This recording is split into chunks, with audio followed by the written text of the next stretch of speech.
first have to inform you that Dr. Hamid Ansari has been taken ill. He is not well and he could not be with us today. He called me a short while ago to convey his best wishes.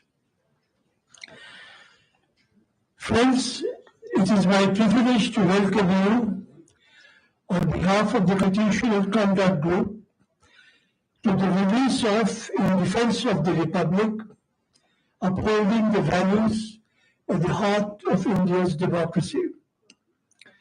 A special welcome to the panelists and the moderator for this evening's discussion, Professor Nivedita Menon, Mr. Siddharth Varadarajan, Ms. Sabha Naqvi, Mr. Harish Khare, and Ms. Yamini Iyer.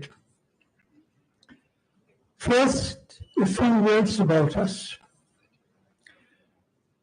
The Constitutional Conduct Group, or CCG, came together in the summer of 2017. A group of retired civil servants felt that the environment was becoming increasingly oppressive and the deliberate attacks on minorities, on educational institutions, and the curtailment of freedom of speech could not be allowed to go unchallenged. It was imperative to speak truth to power and to demonstrate to our fellow citizens that infringements of the values enshrined in our Constitution shall be exposed to public scrutiny. The preamble to the Constitution has been at the core of our convictions. In pursuit of this objective, we have, over the past nearly 7 years, addressed over 70 open letters to a range of people in positions of authority, including appeals to the President of India and the Judiciary and the ultimate arbiter, our fellow citizens. We have covered a diverse range of subjects of concern, among them religious intolerance, communal hate and violence, fundamental rights and the freedom of speech, issues of governance, conduct of elections, rights of farmers, issues concerning law and the judiciary, conservation, and the rights of tribals. 9 conclaves have been held on subjects of immediate interest. Together with others, the CCG participated in a multidisciplinary series of discussions on electoral reform and produced a book containing its conclusions. The signal effort of which we take just pride was the appointment of a Citizens Committee of eminent personalities, and I'm glad to see some of them here today, to look into the Northeast Delhi riots of February 2020. The committee's report, titled Uncertain Justice, will remain, I believe, in the annals of Delhi as a historical indictment of how the state abdicated its responsibilities and worse. The letters of the CCG are available on its website, and one may ask, why a book? We felt that this would be a ready reference material for scholars and researchers to directly glimpse the times in which we lived and the issues that confronted us. I would like to acknowledge here Dr. Arudra Buddha's notes at the time persuading us to take the decision to publish.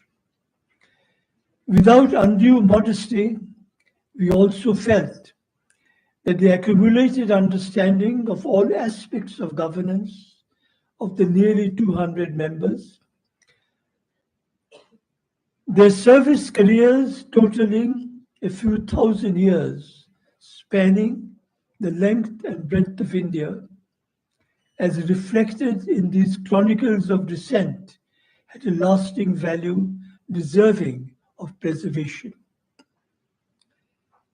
The value of the publication has been greatly enhanced by significant articles on the issues addressed in our letters from eminent activists, advocates, academicians, journalists, and jurists whom we had invited to contribute their thoughts.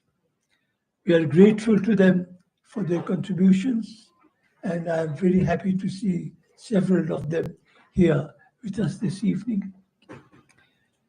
I would like to acknowledge the heavy lifting done by Amitav Pandey, member of the editorial team at all stages of the book's progress. We remain grateful to Speaking Tiger for the readiness with which they accepted our proposal. Mr. Ravi Singh has remained personally engaged at all stages. His team ensured the appearance of the volume on time. I want to thank him warmly on behalf of the CCG. And thank you, friends, for being with us this evening.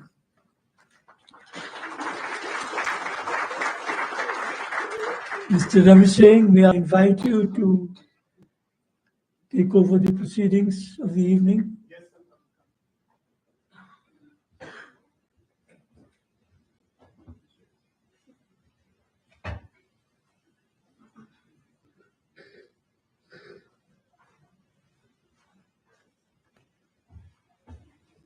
Thanks very much, Mr. Mukherjee. He's told you about what the book is about. Just very briefly about how it happened, how we came to publish it. Amitav called me about 3 months ago, no less than that actually, and asked if we would, do this book. And honestly, I had only heard of the Constitutional Conduct Group. I hadn't read any of the letters. I hadn't gone on their website. After which I did, and it made perfect sense for us to do this book because, as you said, Mr. Mukherjee, it's a record of these times. And for us, for me and my colleagues, it was also an education, but also empowering to read this collection. Because it reminded us, of course, it comes out at this time. Many people would think it is time, but sort of to some extent it is because of the elections. But this was also a reminder that democracy is not and should not be only about elections and about the largest number of people. Well, in the first past the post system, certain number of people voting, and therefore government is formed. That is not democracy. Democracy, as Mr. Hamid Ansari in his foreword says, is primarily about justice. And it is, as we understood and think, it's about justice, it's about equality, good and fair governance, and above all, universal dignity and well-being. And all the letters here were written by people who really didn't need to do this. You've had successful careers, you've retired, all of them. They don't need to do this. And so it was empowering to see that there were people who didn't need to do this, were doing it consistently, not as a polemical, thing at the right moment, briefly, a brief engagement and then nothing more, consistently over 7 years. So that was, as I said, an education. It was also empowering because everybody can do something. And this, somebody here, you were asking me, Sheila, good that it's out. A lot of people will read it, it will make a difference. I don't know, how many people, even among those who read it outside of the people who are here, will be persuaded to change their minds if they have decided to support the regime that, there's no use pretending that it is not a regime that most of us are happy about. But these interventions are necessary. The conversation has to happen. And that's the only way to continue championing democracy and the Constitution. And this book does it, and we're happy to publish it. Thank you for giving it to us, all of you.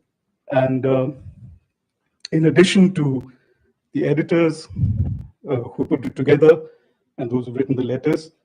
As you said, Mr. Mukherjee, there are essays which give the context. These are essays by very eminent people, activists, advocates, journalists, academics, public intellectuals.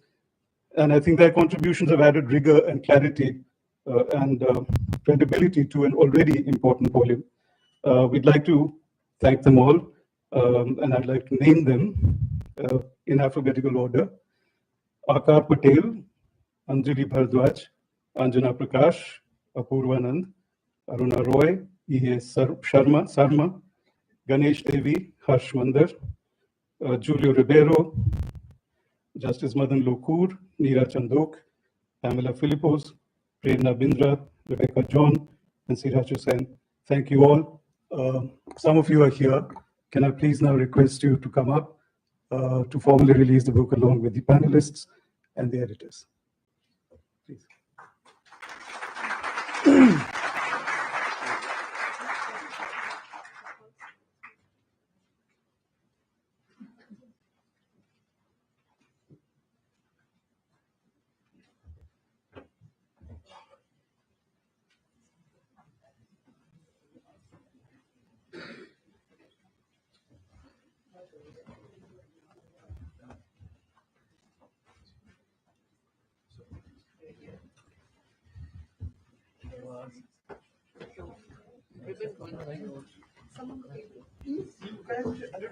We are going.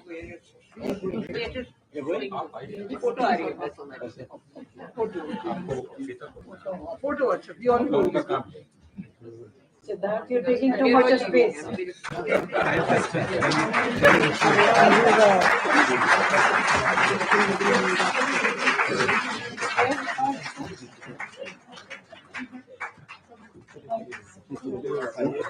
No, he's trying to put you in. So we have to open the ribbon. Okay. उसके बगैर नहीं होगा ये.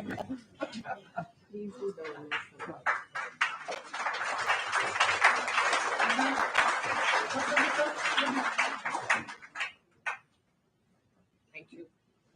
I don't know why you guys should sit here and discuss. We just glanced at the manual. We haven't आपको मेहनत करनी है, आप मेहनत कीजिए. glanced here. I'm sure it's happening. How you do that? I think I pay for your subscription. अच्छा, okay. But even random. So I said, this is very cheap. I was about to message Venu.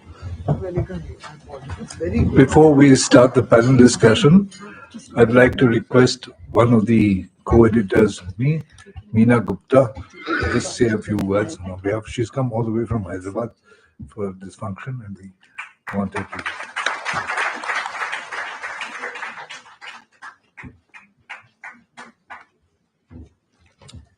Good evening. In Defense of the Republic contains letters issued by the Constitutional Conduct Group up to the month of November or so. But we have been writing after that as well. The most recent letter that we wrote was 2 days ago. It was issued on the 11th. And it's been suggested to me that I should read out excerpts from it because it's a very important, very relevant, very topical matter. We've written to the Election Commission of India, and it's called, Is There a Level Playing Field?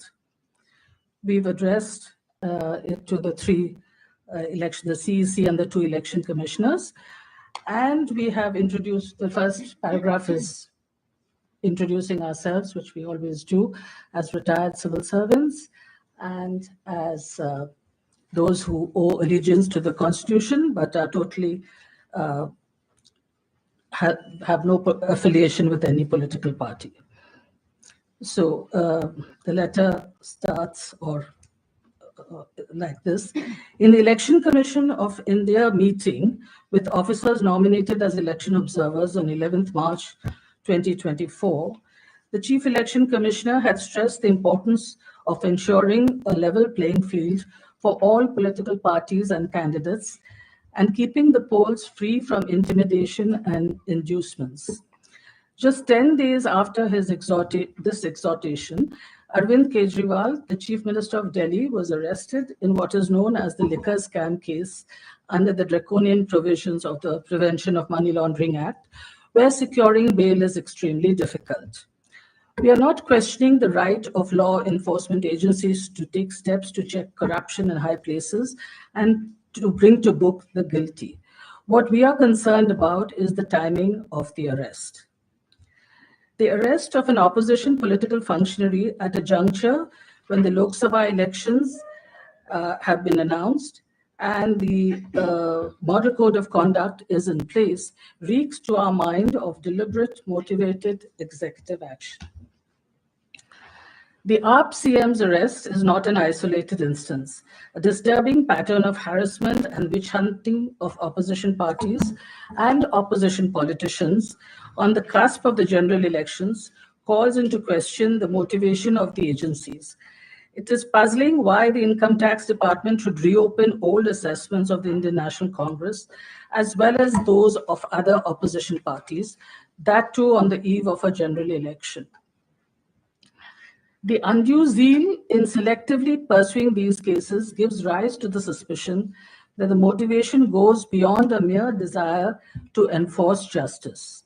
More importantly, the arrest of political functionaries and the harassment of political parties after the election process has started not only deprives individuals of the exercise of their fundamental rights right under Article 19 of the Constitution of India, but also distracts political parties from focusing on the primary task of conducting their election campaign.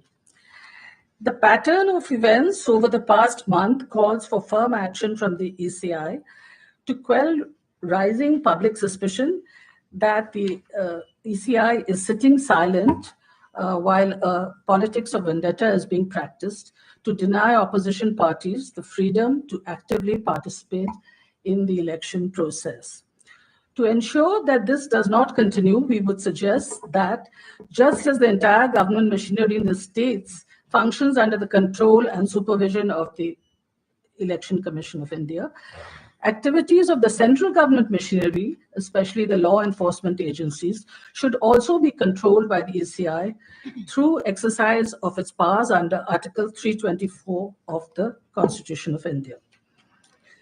We are deeply disturbed by the failure of the ECI to take immediate action in this matter. A delegation of members of prominent opposition parties met the CEC and the election commissioners as long back as 21st March 2024 on a number of issues. However, leave alone dealing with such arbitrary executive actions with a heavy hand, the ECI has not even issued a note of caution in this regard. Our group has been interacting with the ECI since 2017 and has sent many letters to your predecessors. We're addressing the ECI. There has been no response from the ECI over the past 5 years. The ECI has made no efforts to assuage doubts in the minds of the thinking public and political parties about the integrity of the EVMs and the need to use VVPATs effectively to ensure accuracy in the recording of votes, a matter that is now sub judice. Nor has the ECI been particularly effective in enforcing the model code of conduct to check its misuse, especially by the party in power. Infractions of the model code of conduct by no less a personage than the Prime Minister have not been acted upon by the ECI, even after these were brought to its notice. We urge the ECI to live up to the shining legacy bequeathed by a line of eminent persons who have led the ECI in the past. The nation looks to you to act with firmness and determination to maintain the reputation and sanctity of the world's largest electoral exercise. This is what we wrote. We've written more, but this is the sum and substance of what we wrote. Thank you.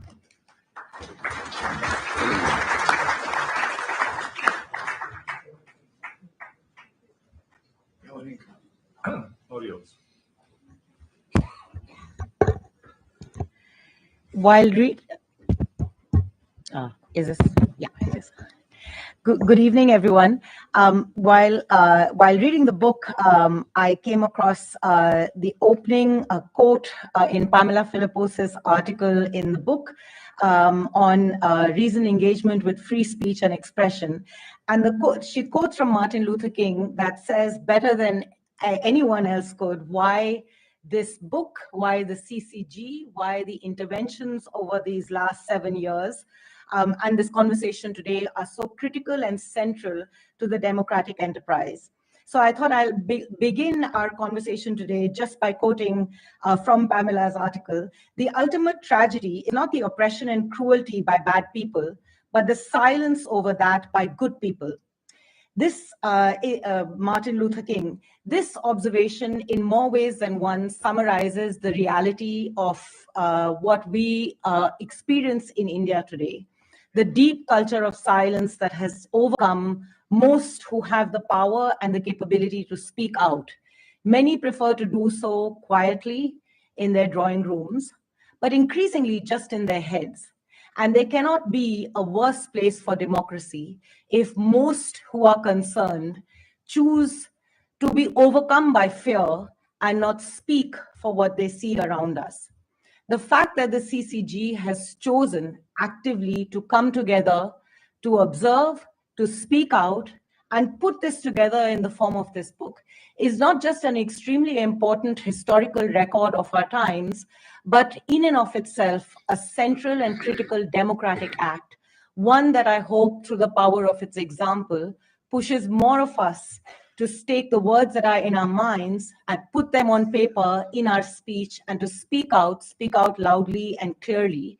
Fear can only be overcome if we all collectively say what's on our minds. Fear can bind us and break us down if we don't allow ourselves to do exactly what this book and this gathering here today is doing.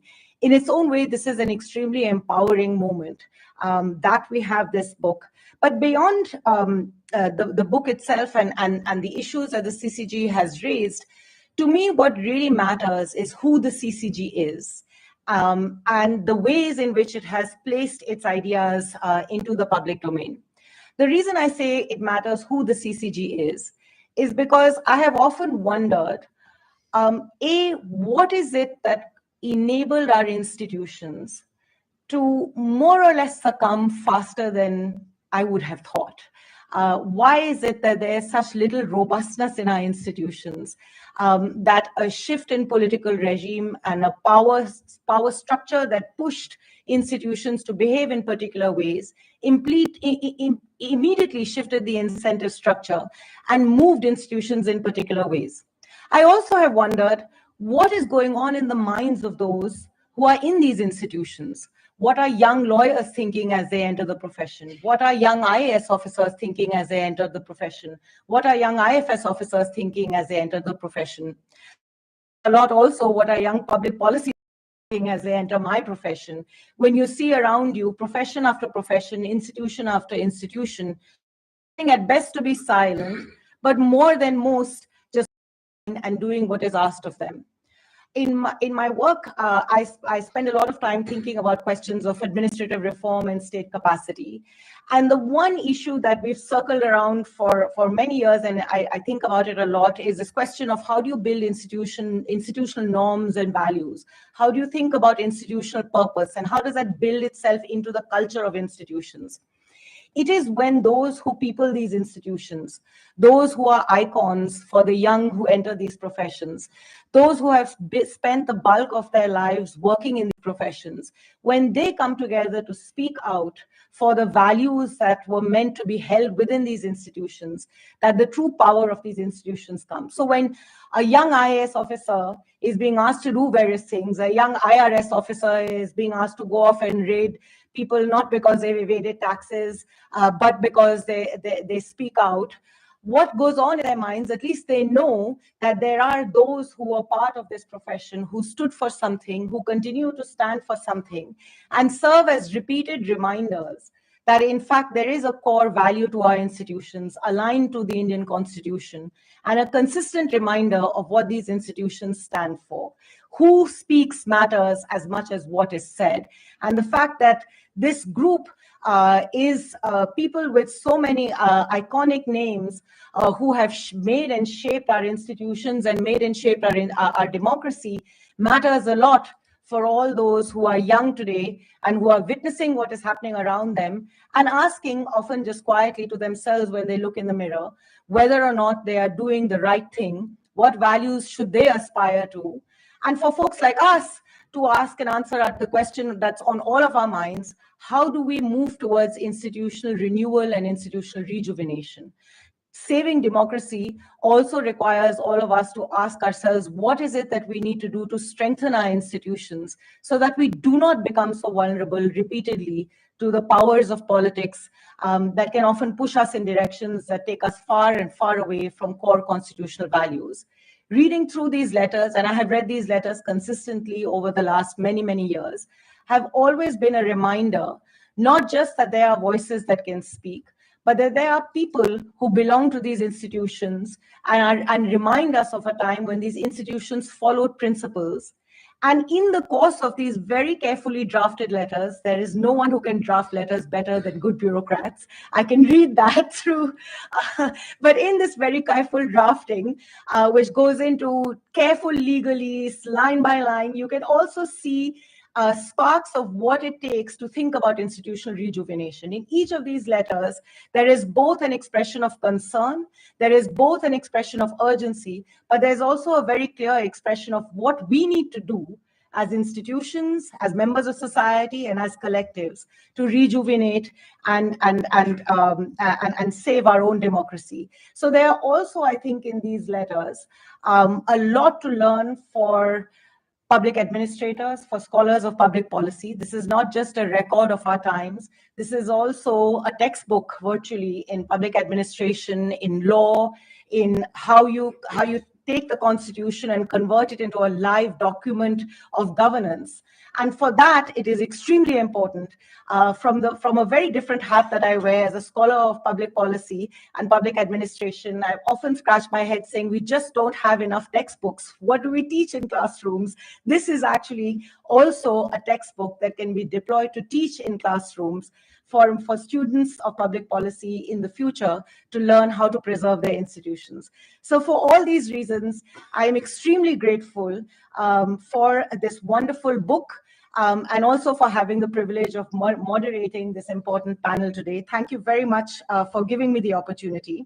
What I thought we would do, the book covers a wide range of issues that have been central to the concerns over these last, not 7, but actually over this last decade, and some issues that have been raised predate that decade. Each section has a wonderful set of articles that locate the specific issues that are highlighted in the letters and give it a backdrop and overview.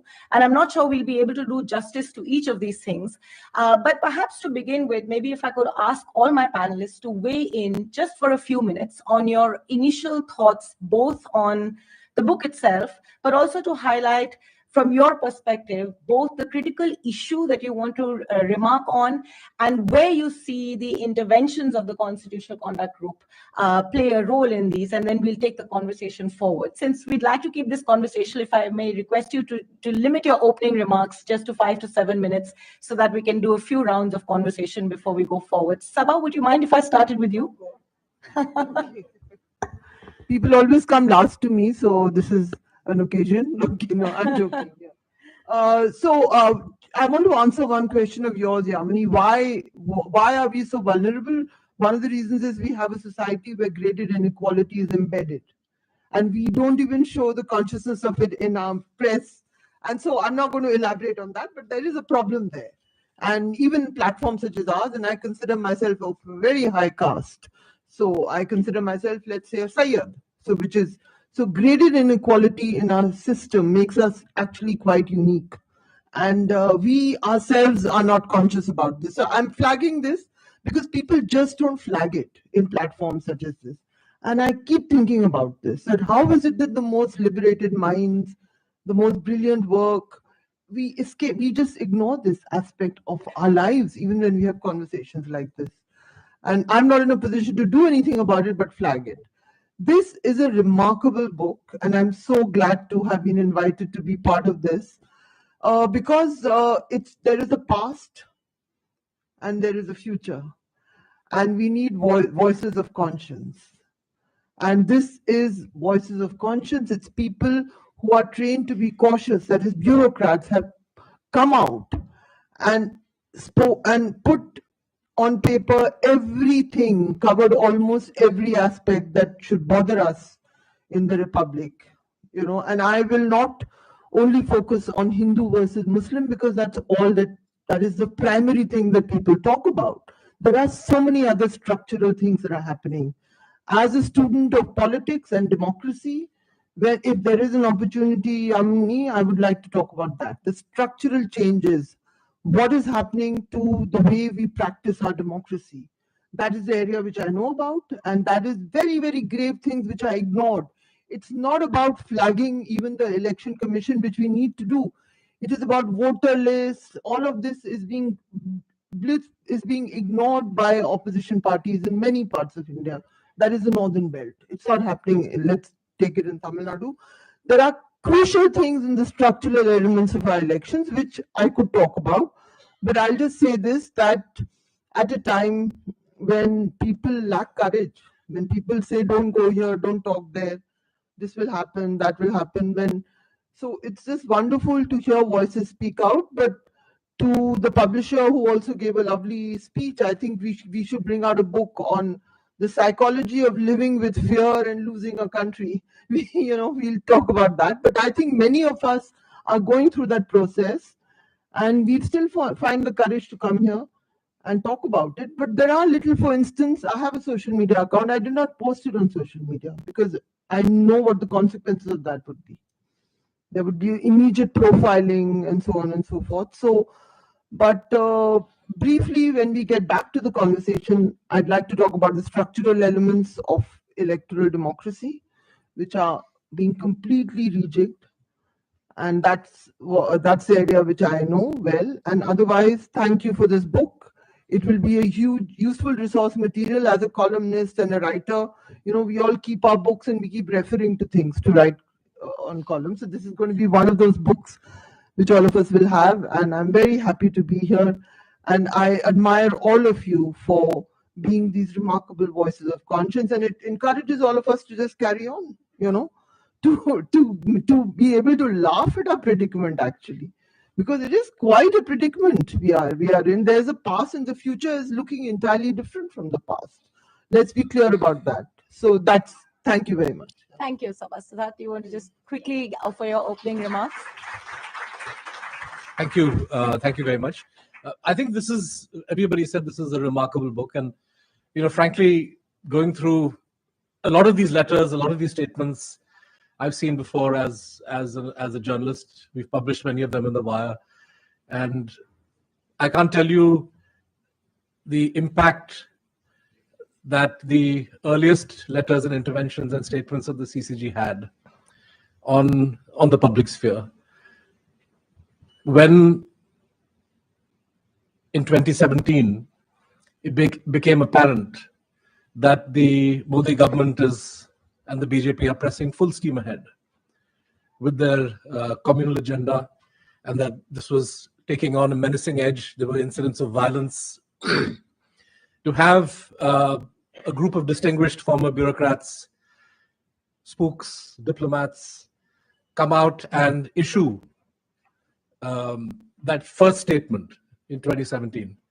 I think one felt instantly. I mean, those of us who are working on these issues in the media, or many of my friends who are activists, who are raising these issues in communities, in the streets, etc. I think it felt like a force multiplier on the side of good to have this kind of a group issuing its statements, and then gradually, as the breadth and range of these statements became apparent, it was clear that what we are looking at actually is an act of conscience keeping an act of chronicling the tragedy that has befallen India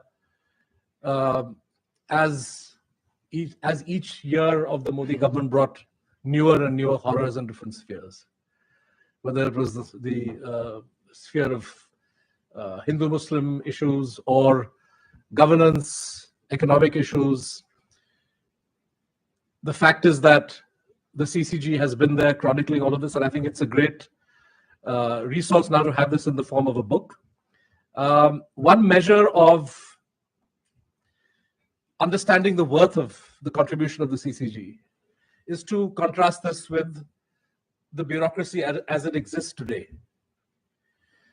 Some of you would have seen the brief video recording of the district magistrate of Ghazipur, who became notorious for other reasons, in the sense that she became a cause celebre for the Hindutva people because of the way she behaved during the funeral of Mukhtar Ansari. I didn't follow that controversy too much, but when somebody sent me this video of a recording that she had made in November, I was astonished that here you have the district magistrate urging people through a public message, a recorded message, urging the residents of Ghazipur to attend an RSS function, a Sangh Paribar function, being organized in Varanasi, which, if you look at the map, 80 kilometers away. Has nothing to do with our district. And she says you can go and pick up your tickets from the RSS office. This is the state of the bureaucracy today. You have an election commission comprising 3 eminent senior retired IAS officers being confronted day in, day out with violations of not just the Model Code of Conduct, but common sense. Violations of the Representation of People's Act. You can have the Prime Minister.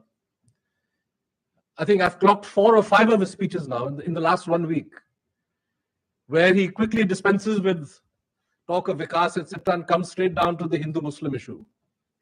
And his speech yesterday, I think, plumbed new depths when he started talking about the kind of food that opposition leaders are speaking. He seems to have a fixation with mutton. Everything is mutton in his mind.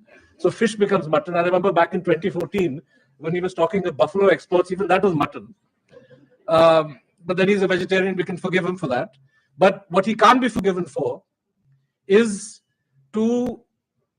it's one thing you target the opposition. I don't mind. You attack Rahul Gandhi, you attack Tejashwi, that's fine. But if you listen to his words, the actual target were Muslims. And let's not be in any doubt about this.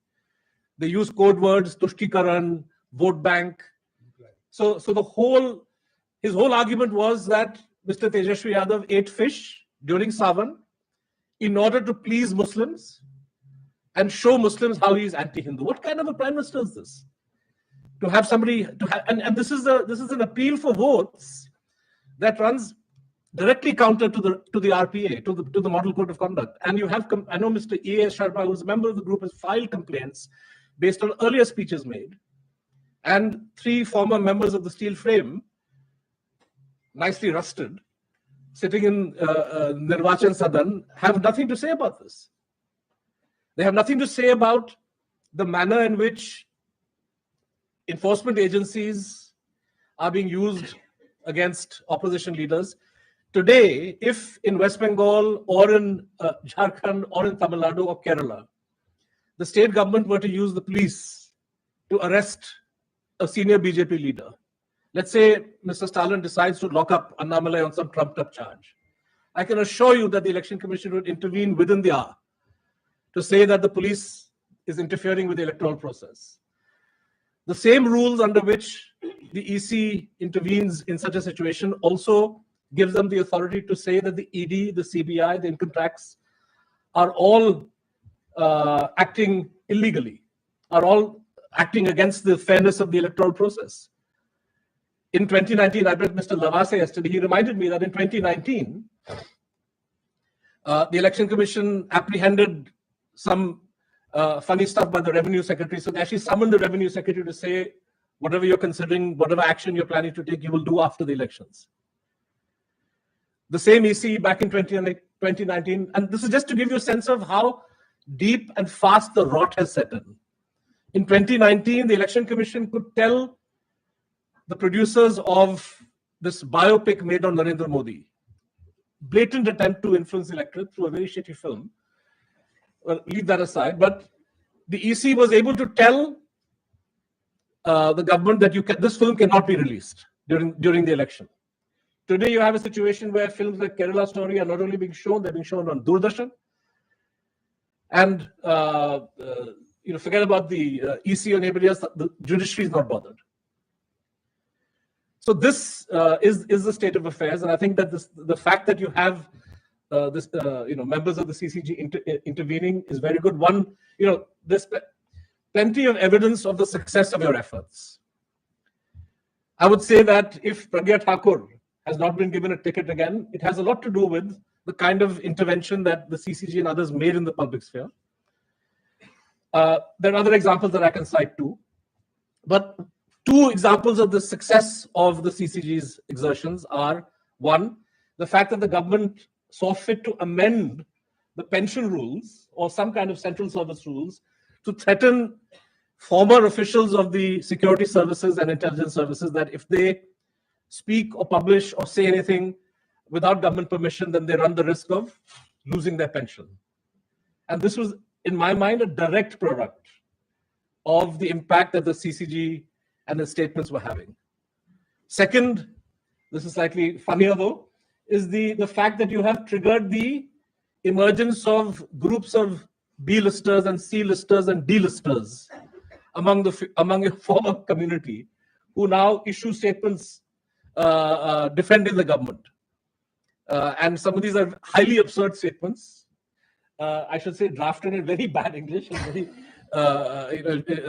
really drafted badly.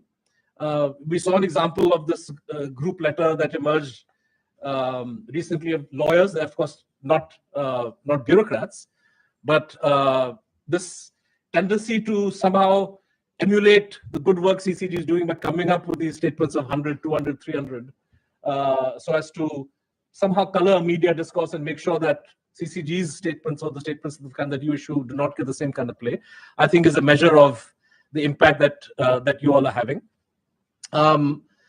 Last comment before I give the floor back to Yamini. I know I've known many of the individual members of, and I mean this as a sort of, not exactly criticism, but as something to think about. As individual bureaucrats, as individual officers and officials holding different positions, I know that many of you, many of the CCG's members stood up for constitutional values, democratic values, defied authority sometimes, defied political leaders in order to say that, no, we must do the right thing. But somehow, the inability of officials to exert themselves as a collective, back in the time when their voice would have carried much more weight. Maybe that's the way the government functions, that's the way service rules exist. But somewhere down the line, if it would have been possible to have a more sort of collective intervention, if the individual voices or the voices of individual officials in different ministries, etc., could have found a collective expression in some shape or form, maybe we wouldn't have plumbed such depths as we have today. But having said that, I think that the fact that such a body exists and such a body is active and does not shirk from issuing statements, whether it's on national security, whether it's on economic matters, communal matters, election matters, this is a great boost. And when the history of this period is written, people often say that newspapers and media are the first draft of history. I think this book here is a much better example because this covers pretty much all the burning issues of the last 10 years and does so really well. Thank you. Thanks for that. Thanks. You've raised a set of really important issues that we'll dive into as we move the panel along. So let me invite Harish to just quickly give his opening remarks. Madam, I'm sorry. It's a very serious group with very serious tone, very heavy. We are all very serious concerned about the defense of the Republic. So, if you would permit me, I want to, add a little bit of lighter note. the conversation. You know, this is a very secretive government, but some of us journalists are, we have a way of, ferreting out non-information from non-meetings. So I have access to a non-meeting which took place between three top officials, power functionaries of this government. And this is a non-event, this is non-paper, non-recorded, non-cognizable, so non. Prime Minister, his Honorable Home Minister and National Security Advisor. यार अमित, ये कौन लोग हैं जो चिट्ठी पे चिट्ठी लिखे जा रहे हैं?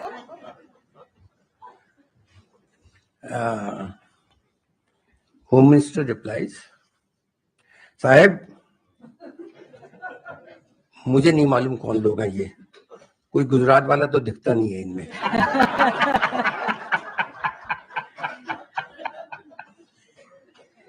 एनएसए साहब, आप तो आपके जमाने के हैं लोग, आप तो जानते होंगे इनको।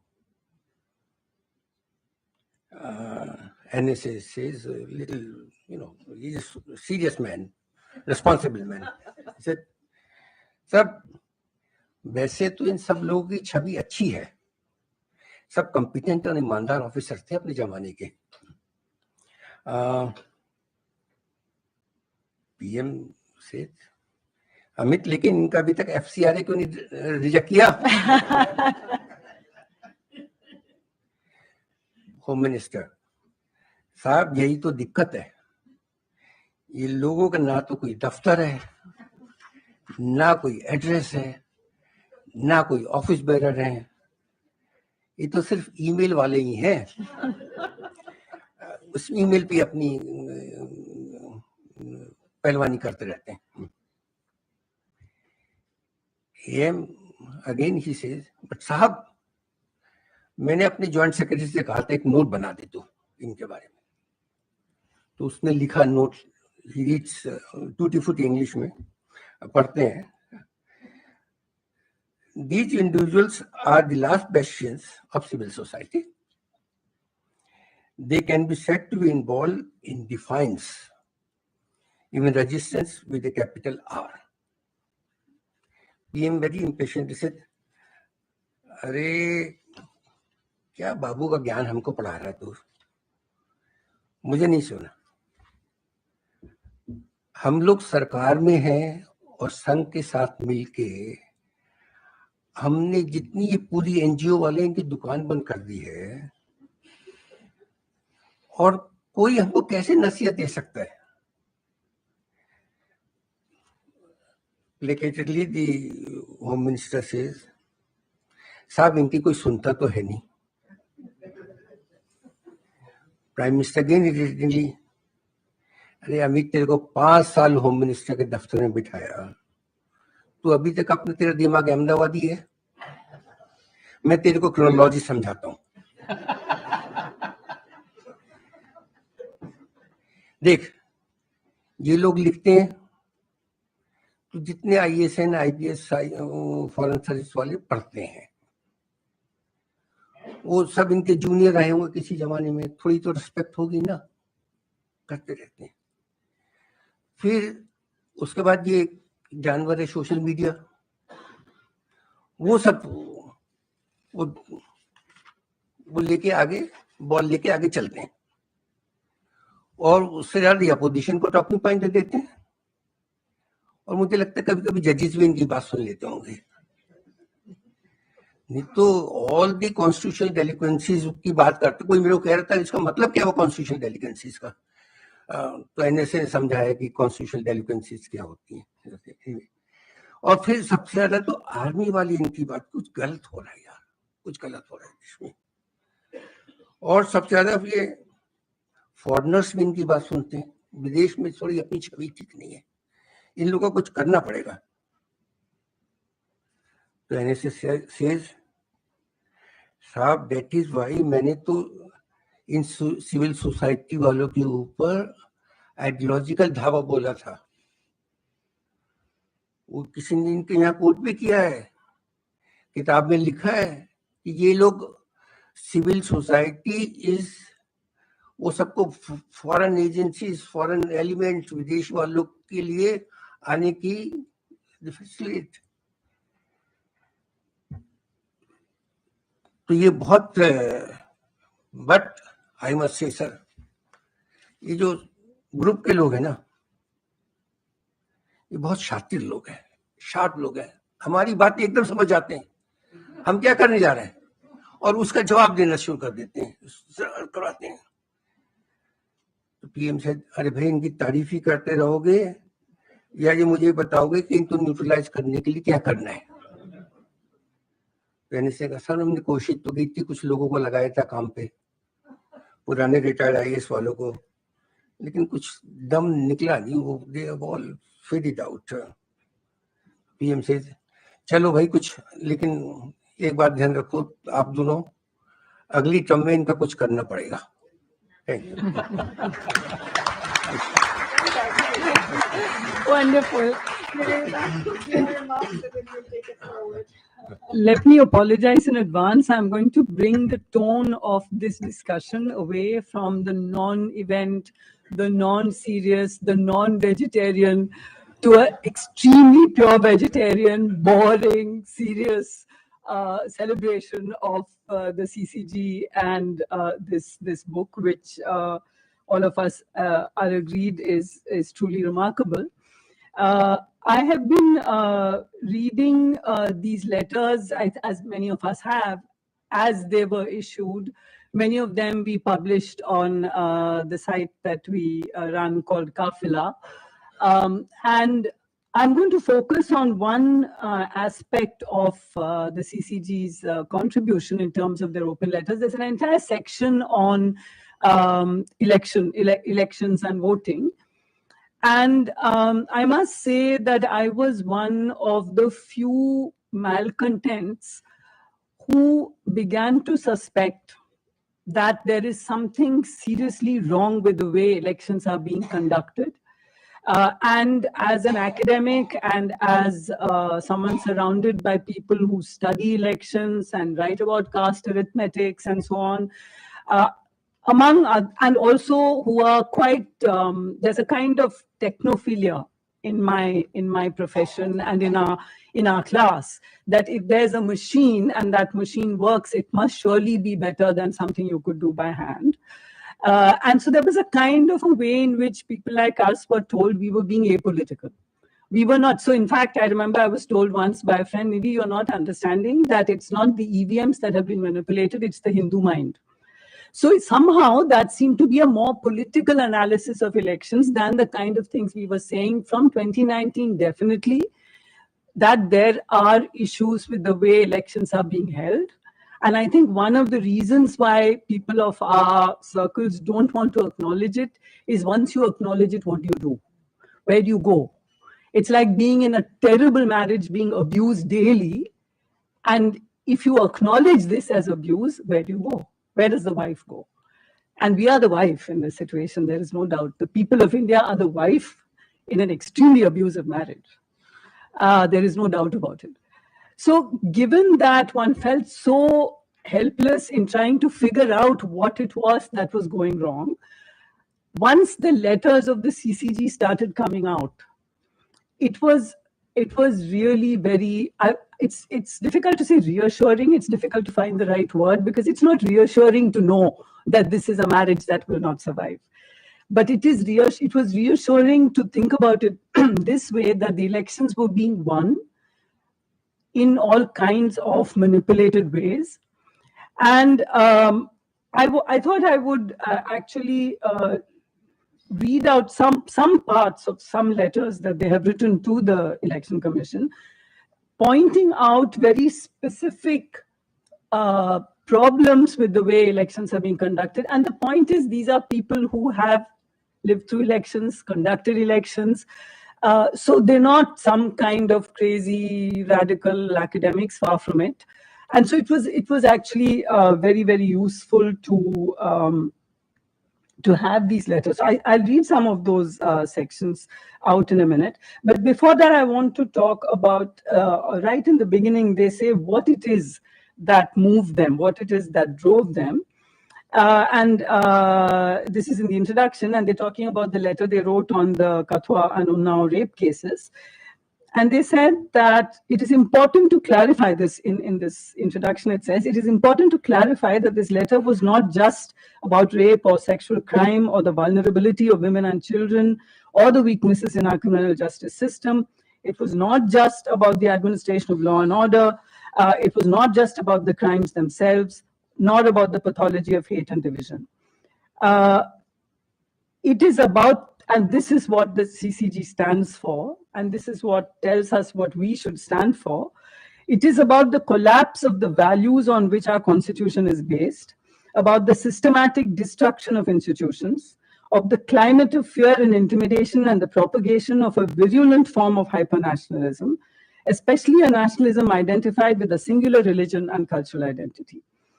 And therefore, most of our letters, when we focused on a particular event, are a window on the larger malaise that prevails.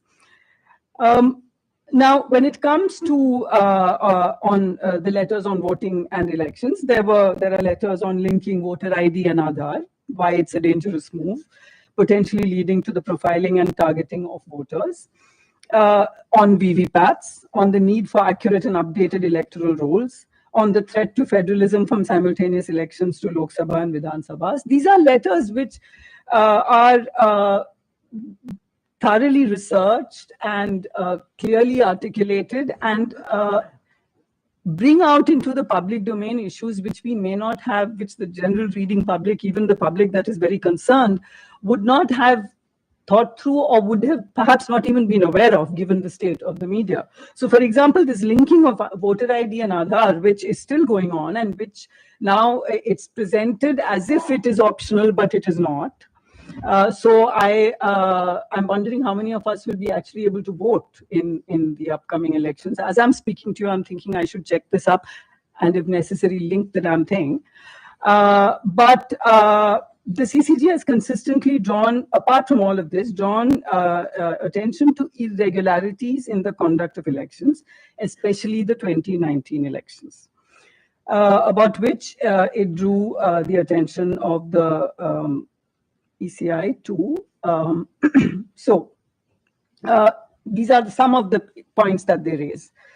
We do not believe there is any justification for the ECI not display on its website the Parliament constituency-wise, assembly segment-wise, and polling station-wise figures of A, votes polled in EVMs other than postal ballots, and B, votes as counted in EVMs. Ideally, there should be no discrepancies between these two sets of figures. All of us watching the election results like a cricket match, we saw these discrepancies. And somehow we were made to feel that this is some technical thing. It's a technical thing which a mere political scientist or a mere social science academic will not understand. I can't tell you the sense of reassurance that a letter from senior retired bureaucrats who know what the hell is happening, when they write to the ECI in these terms, of course, they receive no reply. I'm sure we could bring out a very neat, the next publication could be replies to the open letters of CCG, and we could just use it as a notebook because it would be completely blank. So that was what the ECI should also put up the details of the 5 polling stations chosen as samples for each assembly segment, and the polling station-wise figures of EVM electronic count, VVPAT manual count. Ideally, there should be no discrepancies between the two. But there have been extensive media reports about large-scale discrepancies in respect of both. So here is all this. It's there. It's right in front of us. It's being put out there, but nothing. Those elections are done, right? We call upon the ECI to immediately display on its website the figures indicated in 1 and 2 above, etc. So having said all this, even while our letter of 2nd July was waiting for some kind of a response from you, various media reports have appeared suggesting that unauthorized private engineers had access to the EVM and VVPAT machines in the general elections of 2019. This is serious stuff. They said this. Nothing has come of it. We're into the next election already. BEL and ECIL have refused to provide information in response to RTI queries on EVMs and VVPATs, even after having collected the fees for the same. And then they propose conducting a social audit. This is, I would imagine, the minimum that we should have as a supposed democracy.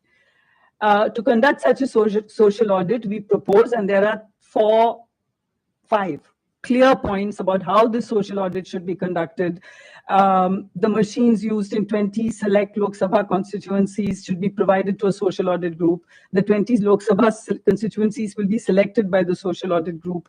The ECI will release these records, etc. To test the integrity and security system of the EVM and VVPAT machines, the social audit group will have the freedom to appoint an independent third-party team of IT experts. You do realize that when the government permitted opposition parties to come and examine the EVMs before the 2019 elections, they were not allowed to touch. They were not allowed to take it apart. They were allowed to look at it. That's all it was. So these are very serious and and very doable points that they're raising. And they talk about the scope for insider frauds at 3 stages: at the EVM manufacturing stage, at the district level during the non-election period, when the EVMs are stored in archaic godowns in multiple locations with inadequate security systems. Do we understand what the seriousness of this, right? At the stage of first level checks, the EVMs are serviced by authorized technicians, which they put in quotation marks, from BEL and DCIL, and so on. So we now know, of course, so this letter was written before we know now that office bearers of the BJP, and why do we know it only now? But we do know it now, that office bearers of the BJP are nominees as directors in BEL and EVMs. We know from the Quint report, the Quint has consistently, time after time, come out with series of stories on EVMs, on this kind of manipulation. And we know from the Quint report that the ECI destroyed the VVPAT slips from the 2019 elections within 4 months of the elections. So we know all of this. And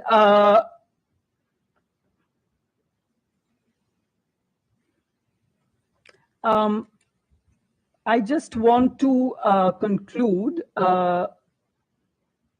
my initial presentation by saying that the doubts that these people who understand the workings of the Indian state, who are trained to be cautious and accurate about public pronouncements, certainly more so than academics, the doubts that they express about the conduct of elections in this country are serious and suggest the very real and present danger of the electoral system being sabotaged and subverted. Sinclair Lewis is supposed to have said, when fascism comes to America, it will be wrapped in the flag and carrying a cross. And in India? Thank you. Thank you. Thank you all for those wonderful opening remarks. As I was listening to you, one thought struck me that I thought we could perhaps reflect a little bit on as we go into the next phase of the panel. I think each one of you have, in different ways, highlighted something that Harish's wonderful non-meeting play reminded us of, which is that there are subtle acts of defiance, and sometimes not so subtle acts of defiance in how to respond to the current context in which we find ourselves. So Siddharth raised this question of there are petitions that that the CCG has written that has led to a whole set of counter petitions, but that the act of defiance of consistently writing those petitions has also pushed a dialogue in some, well, at least not perhaps a dialogue, but an alternative response, which then puts both positions available in the public domain, using humor as a source of defiance, as a way of surviving in extremely difficult times, going into the very minutiae of detail of different aspects of core elements of our democracy, the voting process. I know, Sabha, you wanted to comment on that, and I'll just bring you in exactly on that.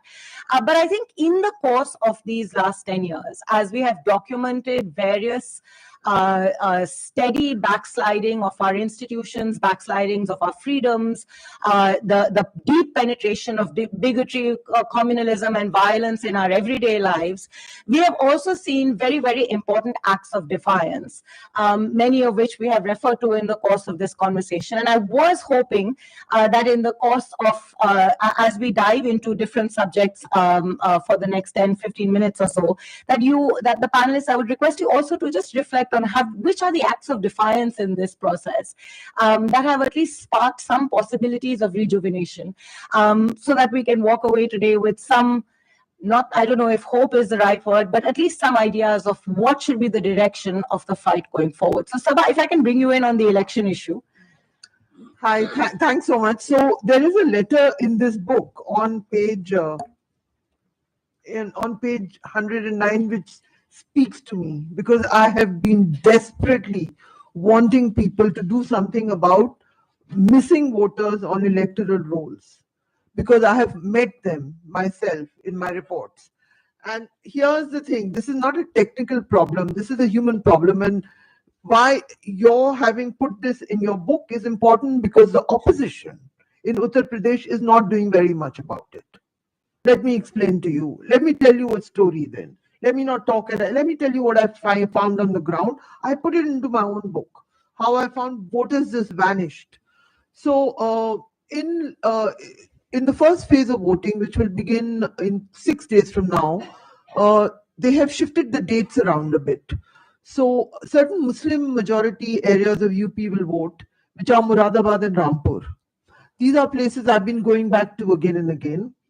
And in Muradabad, during the assembly election, Muradabad was won by the opposition. It was won during the alliance, and so was Rampur, and so was Amroha. And I predict they will all be lost this time, because there is no alliance with the Bahujan Samaj Party, and there are other issues. And the minority voters are demotivated. And there is a structural management of elections which is beyond EVMs. The most dangerous management is happening with the electoral rolls. Yeah. And there's a wonderful letter you have written over here, because you go there, and I met them. So what happens a few days before voting when you go to constituencies is that voters go to collect their slips.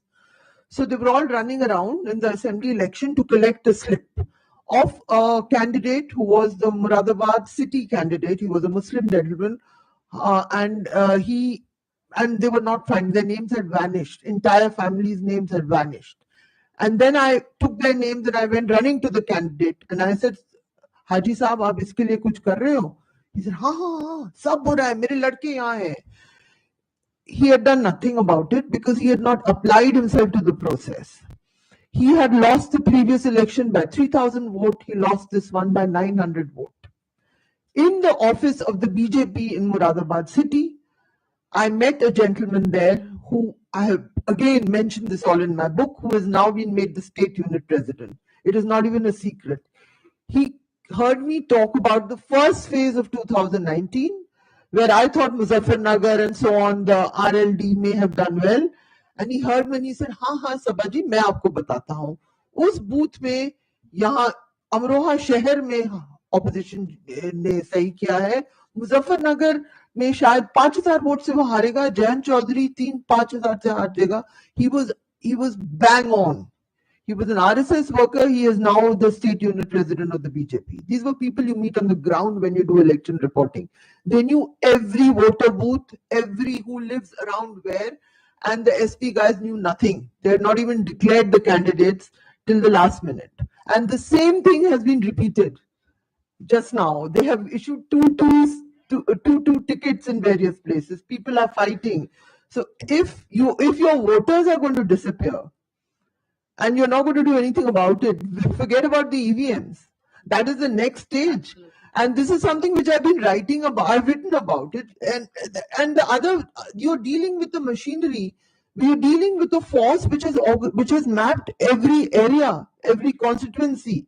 So, which is why, at least in the Hindi belt, I don't see the opposition being competent to take them on. This is not about ED. I know what the ED is doing. This is beyond their own incompetence. Because if you cannot check, if you cannot give candidates in time to make sure that the voter booths are, that the voter lists are correct, you are in big trouble today in India, because half of it is about erasure. Erasure of a history, erasure of the rights of people, and it extends beyond Muslims also to Dalits, you know. But except that because the Mayavati era has made them more vigilant, and they do it. And it's just terribly, I mean, and you'll meet people in UP also who will give you a visiting card saying that they were candidates for an election which they lost. So, you know, you just fight and you fight for a ticket, you get a ticket, you run around in a car with a batti, you have a few flags around, and you've done none of the work that the Bharatiya Janata Party has done. You have not mapped out, you have not ensured anything. And there is one crucial letter here which speaks to me, because I've been just watching this drama go on and see the opposition do nothing about it in these parts of India. And here you have the bureaucracy. And so how are names deleted from a vote? I'm sure the gentlemen who've written this book know that local, you have to make that the BLOs, the block level officers, collect the data, they update the electoral rolls, so on and so forth. There is a process. So all I need to do is actually suggest that in one mohalla X, so many people have shifted out. It's the job of the BLO at that time to go and verify that information. Because they're not full-time workers, they're often government teachers, they could be ideologically motivated, or they would be working at the instruction of the state. And we are talking about what the BJP calls double engine. So you can remove entire localities, you can remove a percentage of the population from there. So this, I think I want to just say this, we are on the eve of an election in those very seats where I have found this on the ground, where I have run into a gentleman who would later go on to become the state unit president of the BJP, phenomenally efficient man, not a charismatic man. I'm not talking about Aditya, I'm talking about Chaudhry Bhupinder Singh. Look him up. He is the state unit president. I met him in a seat in Moradabad, where he knew what had happened exactly in Muzaffarnagar. During the state election, I called him up. He said, don't make the mistake of over predicting what is going to happen. I'm talking from Lok Sabha 2019 to the assembly election. They always knew what was happening, whereas the others had no clue, because they have not even bothered at the technical level of the election, where you check your voting list. I have tried to raise it with leaders of the SP and all that, whoever I meet on the ground. People don't listen to you. They just go about doing things in the same way. But if you want to do things, if you want to actually challenge someone, at least have your voters organized. You know, so this is all I want to say, and this is I'll just too much time I won't take up. Thank you. I think you bring up a really important issue, and it links to something that Siddharth you had also mentioned. There is a very clear fusing of state of the arms of the institutional arms of the state, the bureaucracy in particular, with the ideological project of the party, and we're seeing it in different ways. And there's several letters here that also reflect on it. I want you to come in to help us think a little bit about what can be done about this. You know, the example, in fact, that you gave is of a very young IAS officer who is entering into the fold. So how does one, where this kind of fusing is happening, and it's now happening so deeply, what are ways in which we can actually move beyond or address this challenge? No, I think, see, the fact that the CCG exists and has issued so many statements, right, which have had, which have, you know, circulated really quite widely. The impact of this should not be underestimated. You may not see it. It may seem as if the government remains undeterred. It's proceeding with even more and more horrible things. But I think, you know, what Harish read from the non-meeting, There was a line there कि भाई इनके juniors भी पढ़ते हैं. Hmm. I have a feeling that's something that Absolutely. should not be Yeah, underestimated. I agree. And the other day I got a call. CCG had just issued the statement that was read out before the meeting began, before our conversation began, the one on misuse of agencies. Got a call from a gentleman in Maharashtra day before yesterday, and he said it was written very well, but and he says I've given it to this gentleman is a retired bureaucrat, lower level. I mean, not IAS, but kind of the state service. And he said, बहुत सारे ऐसे लोग हैं जो कह रहे हैं कि अंग्रेजी हमको समझ नहीं आता. We don't follow the English with which this was drafted. So, and he said if this can come out in Hindi or Marathi, it would really be impactful. So that's going to be, I think, that's a suggestion I'd like to make. I mean, it increases the CCG's work. Perhaps not that easy to do, but if you consider that state level bureaucrats, the PCSs, and then also the secondary level of the non-IPS police, one should not assume that everybody is a rotten apple. Absolutely. And I think that reading these kinds of statements, also gives them a leg to stand on. Even in government, there are many moving parts. Absolutely. Things have to be recorded. Things have to be. So even if some bureaucrat sitting in Amroha gets an argument that he can raise or she can raise, right? I think it makes a difference. And I think that this ability to speak and argue, which is what these documents do. I mean, I think we shouldn't pass up any opportunity. I'll give you just a example of my own experience from about 10 days ago. Caravan magazine had published a piece last month on the torture of civilians in Poonch by the army.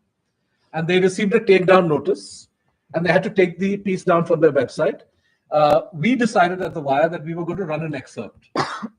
So we selected an excerpt and ran it, knowing full well that somebody else was going to object to it. And sure enough, the objection came.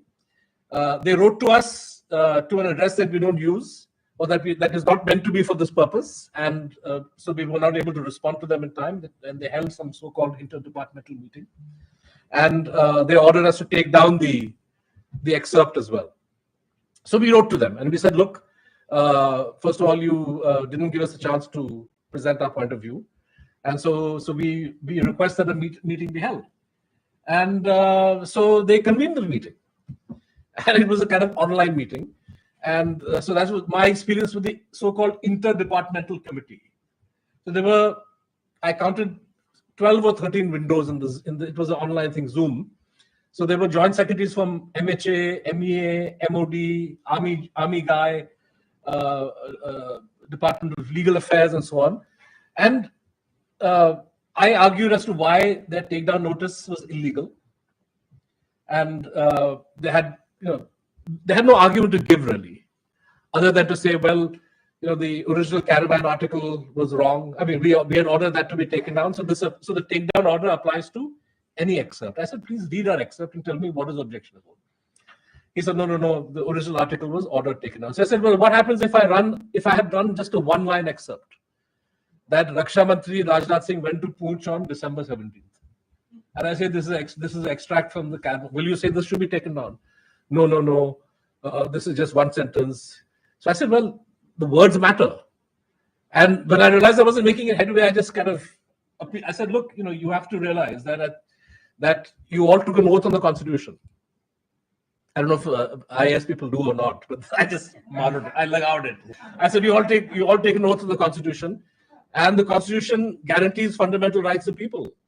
And I said, Dr. Babasaheb Ambedkar would never have envisaged that a committee of unelected bureaucrats will decide what the people of India can read and what they can't read. So please think about this. And then then the meeting ended, and I don't know what the consequences of this would be, but I felt good about having told them this.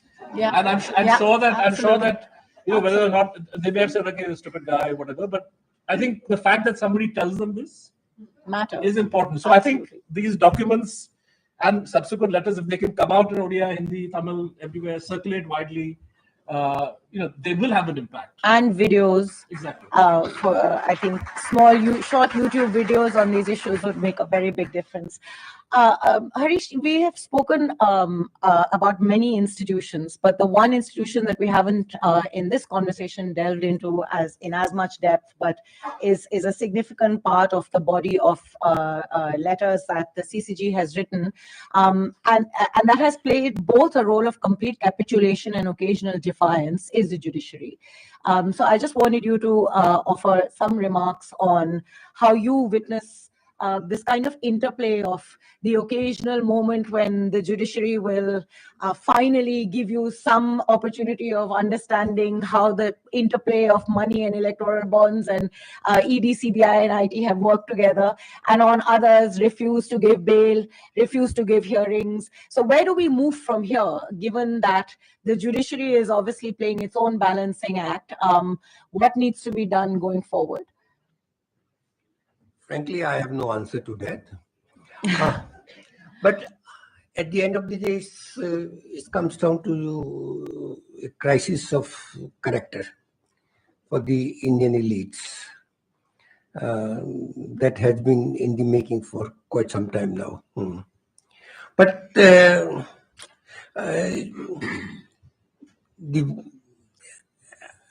we do know, and this is not a new phenomena, I must frankly say, not for 10 years, it has been going on for many, many years. A certain amount of bargaining, negotiation, concessions, compromises do take place in the appointment of judges.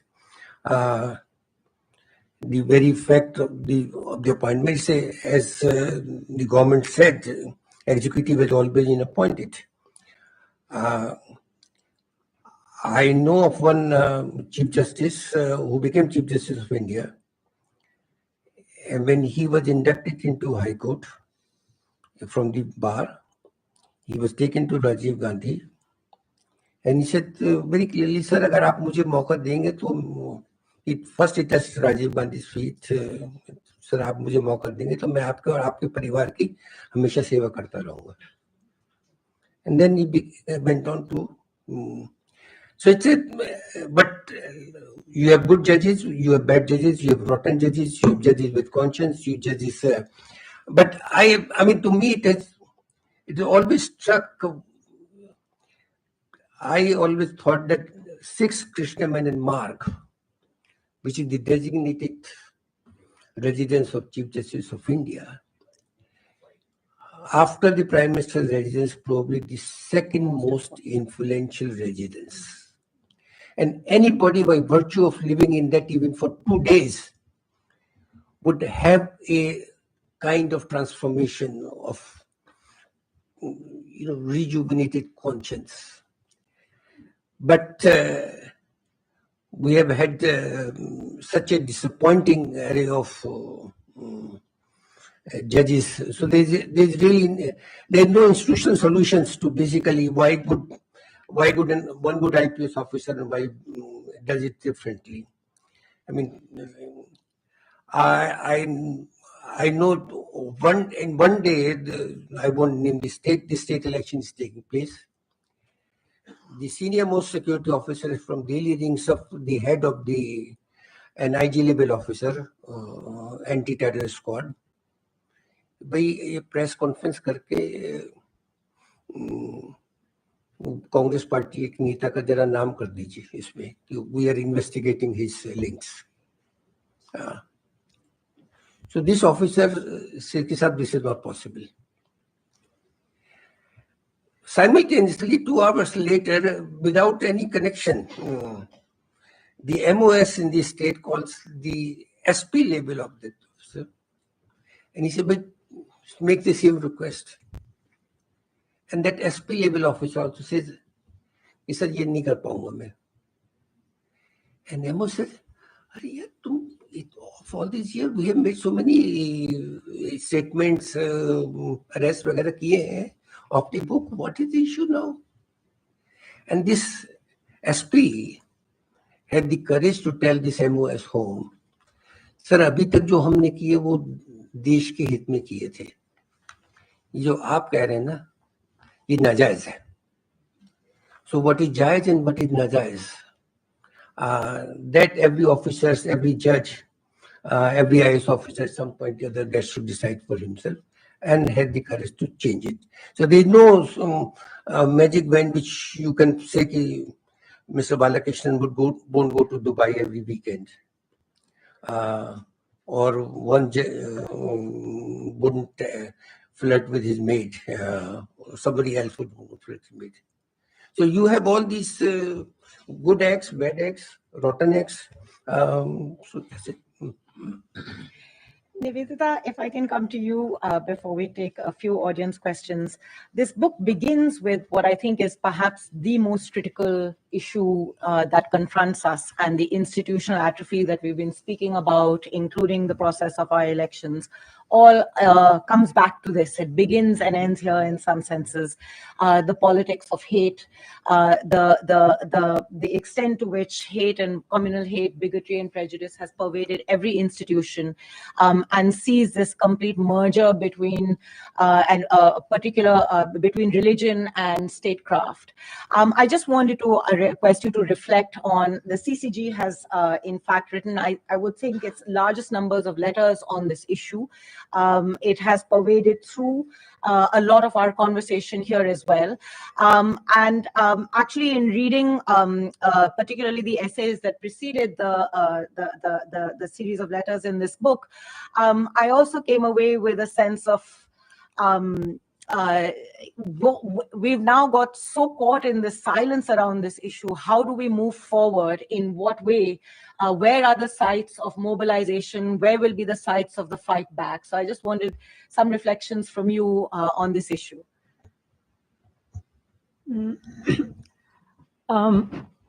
I don't think that we were all living together in absolute harmony and peace before 2014. Caste, as Sabha pointed out right in the beginning, caste inequities, the inability of the so-called upper caste or the Savarnas to have social relationships with Dalits, with Muslims. We have been in a society of graded inequality, as Sabha said right in the beginning, and this is actually true. So that's not going to change with a regime change. What I think can happen is that if there is a regime change, and let us, at least for the remaining 6 weeks or whatever available to us, let us hope that that is possible. With a regime change, what is likely to happen is that certain kinds of things cannot be expressed in public again. That is all I want. I want you to keep your hatred to yourself. And you know, this pervasive climate of hatred is not actually, of course, I think we know, and the CCG points it out, it's not coming from ordinary people. It's coming from mobilized cadres of organizations linked to the RSS and the VHP. They are not ordinary people. So, for example, as a university teacher, I'm finding it difficult to keep up the mythology that students did X and Y in such a university. One has to say ABVP did it. They are not students. When the professor Tejaswini Desai in Kanpur, when she was, she was asked to step down and take leave and so on, because she said rapists can be from any community and not only Muslims. There had been a class discussion in which it keeps saying students said X, Y, and Z, but they were not students. They were mobilized ABVP people. So the first point is that the hatred is not coming from the hearts of everybody. Two, most people are ready to live with the hatred until they are confronted with their daughter wanting to marry outside the community. And then that could go either way. They might kill the daughter or they just get used to it. But at least we don't have to sit around in bus stops and dentists' waiting rooms listening to this bile. I think this is what I only want this to end, that publicly you cannot express these absolutely appalling and horrific views. And as far as, defiance or resistance or whatever, there is actually much more positive, exciting work going on than we are aware of by very young people. And this is happening at the level of somebody's running a theater workshop. There are thousands of teachers all over the country, hundreds of thousands of teachers who are producing the older ideas of, and those students are, for example, I come from a university where the elections, students' union elections were just held. These are students who would have been 10 years old in 2014, younger, 8 or 9 years old in 2014. They have not known another world. They come into JNU. For 4 years, there's been no students' union elections. They vote the highest percentage for a decade in JNU to vote out the ABVP and vote in the left. These are not students who have been, gallowed in the left culture of JNU or whatever. They have lived in Hindu Rashtra. They have grown up in Hindu Rashtra.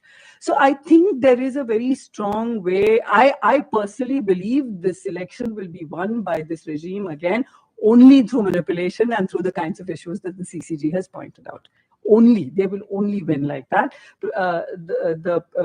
Professor Sabyasachi Das, Dr. Sabyasachi Das of Ashoka, pointed out two things: voter suppression and EVM manipulation. He's out of Ashoka.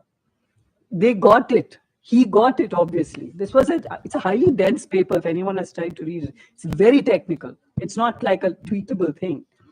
So I think the resistance, whether this regime wins or not, it will happen on the ground. People will keep working. Nobody is going to stop working. And I think the slogan has to be resilience. Our t-shirts have to say resilience. And we'll do it. Thank you. That's a wonderful way of marking exactly what this conversation has been and what this book is about too. We have a few minutes, I think, for audience comments or questions. Maybe we can take 2 or 3 before we.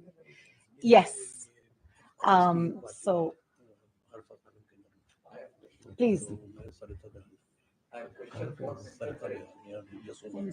Harish? Oh, sorry. Yeah. Mr. Khare, I'm Justice Shah. I have a question. You mentioned about bad judges, good judges, judges with conscience, judges without conscience, scared judges. I mean, it's not, judiciary's record is always patchy. What you say is absolutely correct. You gave an example of some judge touching Prime Minister Rajiv Gandhi's feet. I mean, that's, I'm slightly on a different point. I mean, I'm just drawing your attention. Today the position, let me just have one more comment, that my perception is today it is almost impossible to get a relief from the high courts in this country in civil liberty cases. This is what I spoken about on several occasions, and where the even very clear matter, the aggrieved person has to go to Supreme Court. The other day, the Chief Justice of India, you said it's a very influential and powerful post. You said 6, it's 5 Krishnamenon mark, I think.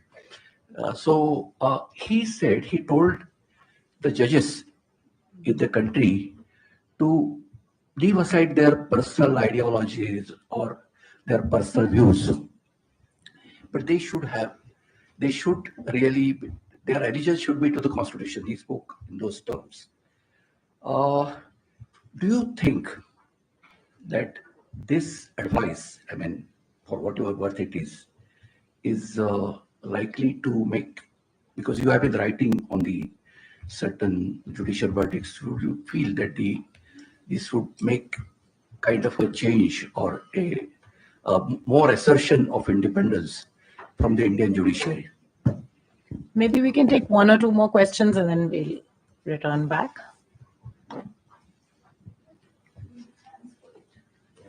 Go ahead.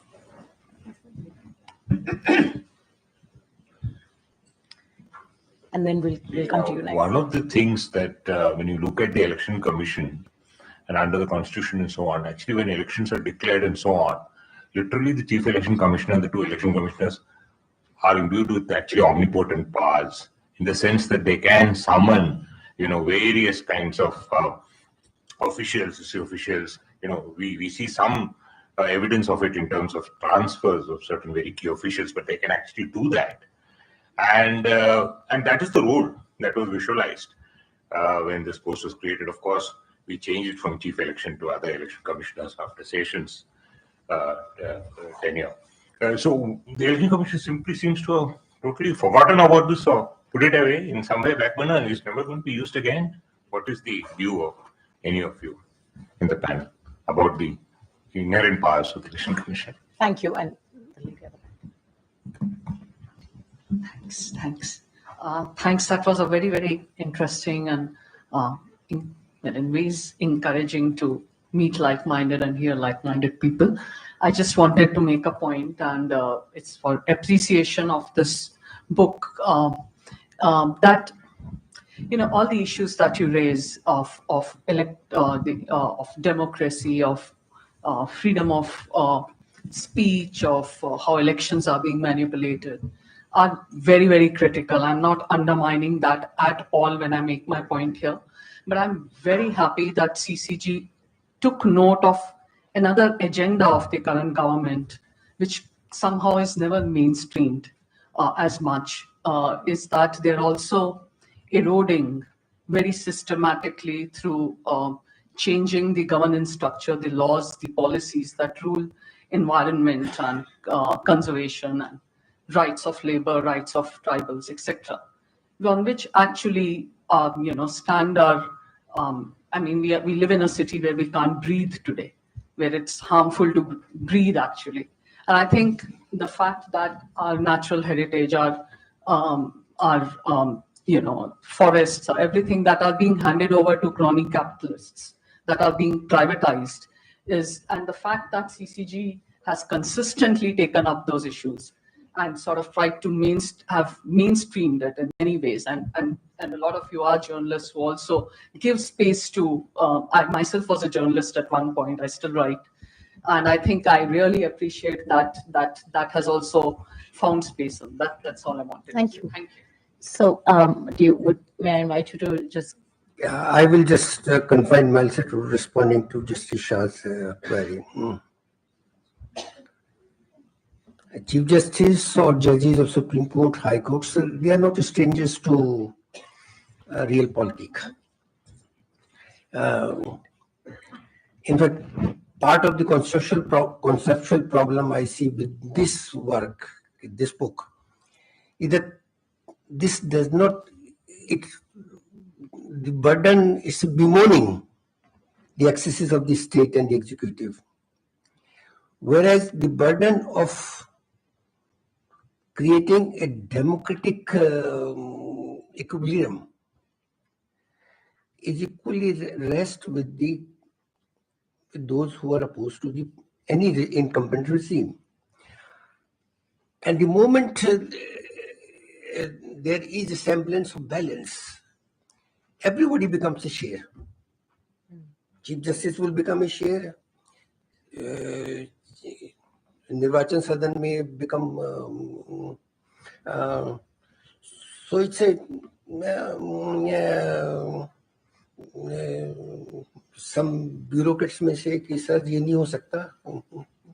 So it's a and again it's not the election commission's brief to compensate for the incompetencies of the opposition, which Sabaji pointed out. So it's a where, and I mean, again, to be very honest and frank,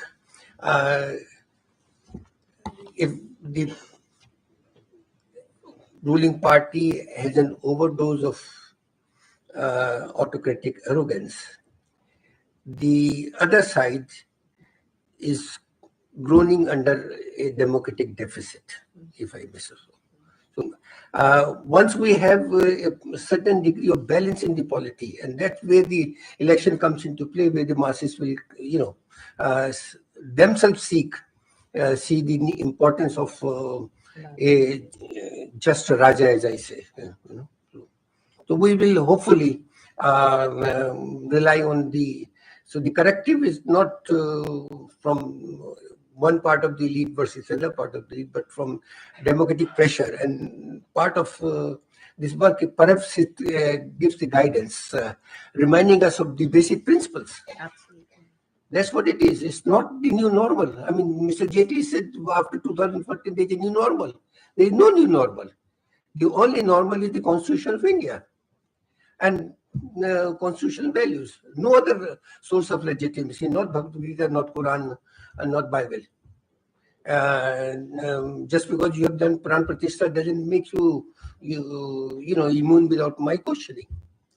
I will question you. My constitution gives me the right to ridicule you, to question you. You are the account. I will question you. This is my constitutional right. You are in authority. Authority means accountable exercise of power. That's it. Absolutely. Thank you. Would any of you like to Just a remark? brief, it's very clear that Mr. Modi's talk of 370 and 400, etc., is precisely aimed at ensuring that nobody starts acting or thinking that I behave like a share. So you're overwhelming. In fact, the message is to the not just to the opposition to sort of demoralize them, but it was a message to the judiciary, to the bureaucracy, to all the different, to the Election Commission, that you please watch out. We are coming back with a bang, and don't think that you can do anything to upset the apple cart. You're quite right. The Election Commission. In fact, there is a Supreme Court judgment. I think the phrase they use, vast reservoir, right? What is not specified or limited is there for the EC to then expand upon and assume, right? So these are powers that they can invoke. They have done so in the past. But if you look at the way in which, and here I must fault the judiciary, the judgment they gave last year,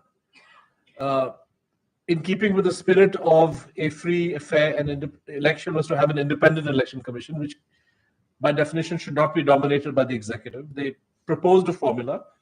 The government was within its right to legislate a different formula, perhaps, but they did not have the right to legislate in such a way that you undermine the independence. And they do this. You sit back quietly. You don't take notice of it. When it's brought to your attention, you sit on it. And I think that somewhere down the line, the cast of characters involved in undermining and finishing off Indian democracy is quite large. It's not just the people in BJP. And I think Harish is quite right that the opposition, it has a responsibility and a role which they are not fulfilling. Of course, the playing field is completely stacked against them. But even so, there are many things that they could do that they have not been able to do. Thanks. I'll just add to that the problem, we all know, all of you in this book have done a better job in upholding the Indian Constitution than the Indian opposition is currently doing. And I don't mean in the states. I'm not even talking about the regional parties. I'm talking about the fact that we are living in a ridiculous situation. Forget about SP, where in the city of Delhi, we don't know our candidates from one national party, whereas the other party, where the chief minister is sitting in jail, announced those candidates about 5 weeks ago. The whole of UP is dragged down by this great mystery of Amethi and Raebareli, and my village is in Raebareli district. So I can tell you that it's a joke. It's become a joke, and it is unfair to people when all of us stand up there, hear the abuse day in and day out, that these chaps are not doing what they should be doing. And I'll say this very clearly. Of course, the BJP is doing what it does. This is what they do. So I'm angry right now. Thank you very much. Thank you, Sabha, and thank you all for a wonderful panel. I think resilience and the power of democracy is what I take away from this conversation. Thank you. During one's year in service, when one was required to organize and conduct public functions very frequently, I almost always was made to give the vote of thanks. And for a generalist administrator, therefore, this became my claim to having domain specialization. It is not as thankless a task as one might imagine, though to keep an audience from rushing out once the substantive part of a function is over does require some skill. So may I begin first of all by thanking you, the audience, for having stayed on to give us geriatrics in the CGG, the encouragement that we desperately need, and the feeling that despite the humdrum lives we lead, what we do and say as a group is still relevant. While some of us could certainly classify as urban Naxals, Many others could be seen as the Khan Market Gang, whose lives revolve around the ISC, with occasional deviations to the India Habitat Center, and for the premier ones amongst us, the Gymkhana Club and the Delhi Golf Club. So to know that our collective armchair activism and dissidence can still have some resonance with a wider audience is extremely heartening. Thank you all. I turned out to express my debt of gratitude to our publisher and editor, Ravi Singh of Speaking Tiger, who unhesitatingly agreed to publish this book with extraordinary alacrity at a time when finding people who have the courage to publish anything critical is almost impossible. I'm glad about to put together a book which includes not just the voices of retired civil servants, but some of our foremost public intellectuals, Meera Chandok, Dr. E.S. Sharma, Justice Madan Lokur, Justice Anjana Prakash, Pamela Philippos, Anjali Bharadwaj, Rebecca George, Professor Apurvanand, Akar Patel, Ganesh Devi, and Prerna Bindra, some of whom were here. It was a formidable task which only someone like Ravi could have taken on and carried out smoothly and with precision. Thank you, Ravi, for being such a wonderful ally and partner in crime. In the same breath, I would like to thank all our author contributors for having met impossible deadlines and to have done so pro bono as a labor of love. I also thank Julia Ribeiro, Aruna Roy, Harsh Manda, and Shiraj Hussain, who have written feelingly about what it has been meant to them personally to be part of the CGG. The CG has many icons, but these four we had requested especially because their experience is of particular value to a large number of people. Take this opportunity to also thank my co-editors, our sage counsel, our mentor, our leader, Devi Mukherjee, who's always been there to not only to guide us, but also to guide and mentor us, but also to keep us in check, because many of us tend to become more impetuous than is possibly desirable. So thank you, Dave. Thank you, Sundar. Sundar is so self-effacing and so almost always reluctant to be named anywhere. So I take this opportunity to name him publicly and thank him. Thank you, Sundar. I want to thank the IAC, particularly the Program Division Tete, and also the Central Booking Office. And may have forgotten everyone, so I'll do a Satriyakal Kapitwal kind of thank you to everyone if I've missed out on anyone. Lastly, I want to thank God for still allowing us to be there, and maybe on the 6th of June, we might have an opportunity, God knows, or the 4th of June, to gloat over and what one of our St. Stephen's College professors, who after a particularly very bitterly contested cricket match and all the shouting of the rival college, ended up by saying, "Now shout, you bastards."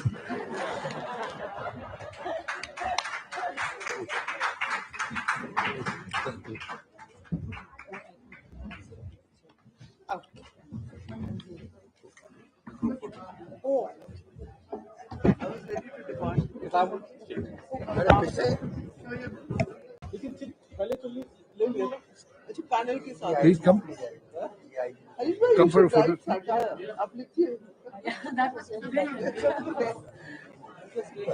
हम लोग अपना Ernest की बात कर रहे हैं. Come, you are the movie spirit. You have to come. ये sir को लाइए ना. Mr. Mukherjee, please come in the center. Yeah. Sundar, you must come. Come. It's at the craft council. It's an India side craft council.